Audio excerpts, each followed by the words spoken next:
সুখের দাম অনেক বেশি না, তবে মানসিক শান্তির দাম অনেক বেশি, যেটা অর্থ দিয়েও কেনা যায় না। আসসালামু আলাইকুম, কেমন আছেন সবাই?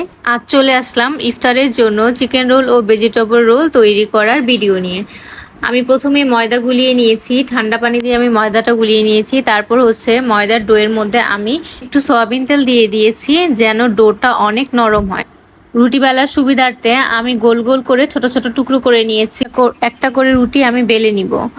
জীবনে চলার পথে অনেক ধরনের বাধা বিপত্তির শিকার হতে হয়। সব কিছুকে পিছনে ফেলে সামনে এগিয়ে যেতে পারলেই জীবন অনেক সুন্দর। ভালো সময়ের জন্য অপেক্ষা করতে হয়। একটি রুটি নিয়ে তার উপর সামান্য সয়াবিন তেল দিয়ে দিলাম ময়দা। তার উপর আরও একটি রুটি নিয়ে একইভাবে সামান্য সয়াবিন তেল নিয়ে ময়দা দিয়ে দিব। উপরে আরেকটি রুটি নিয়ে তারপর আমি 3টা রুটি একসাথে সুন্দর করে অনেক সময় নিয়ে বেলে নিব, যেন একদম চার সার খুব সুন্দর গোল হয় এবং রুটিটাও খুব পাতলা হয়, সেরকম করে আমি বেলে নিব। আলতো আছে রুটিটা 2বার উল্টে আমি হালকা করে ছেঁকে নিব। তারপর রুটির পার্টগুলো আমি একটা করে ছুটিয়ে নিব। এই যে দেখাই যাচ্ছে খুব সফট হয়েছে। একই প্রসেসে তেল ময়দা দিয়ে আমি 3টা করে রুটি বেলে নিব। তারপর এরকম হালকা করে আলতো আছে সবগুলো রুটি এক এক করে ছেঁকে নিব। রুটিগুলো গরম থাকা অবস্থায় একটা করে পার্ট আলাদা করে নিতে হবে। খুবই সফট সুন্দর রোলের শীট তৈরি হয়ে গিয়েছে। রোল শীটগুলো আমি একটা শেপ দিয়ে নিয়েছি। এই প্রথমবার আমি রোলের শীট তৈরি করলাম, তারপর অনেক পারফেক্ট এবং সুন্দর হয়েছে আলহামদুলিল্লাহ।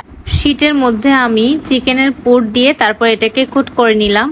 সামান্য ময়দা গুলিয়ে নিয়েছিলাম, সেটাই দিয়ে আমি এটাকে ভালো করে কোট করে নিয়েছি, যেন এটা পরে ভাজার সময় ছুটে না যায় বা ব্রেড গ্রাম লাগানোর সময় যেন এটা খুলে না যায়।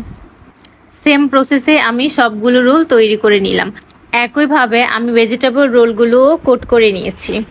সবগুলো রোল কোট করা আমার প্রায় শেষ হয়ে গিয়েছে।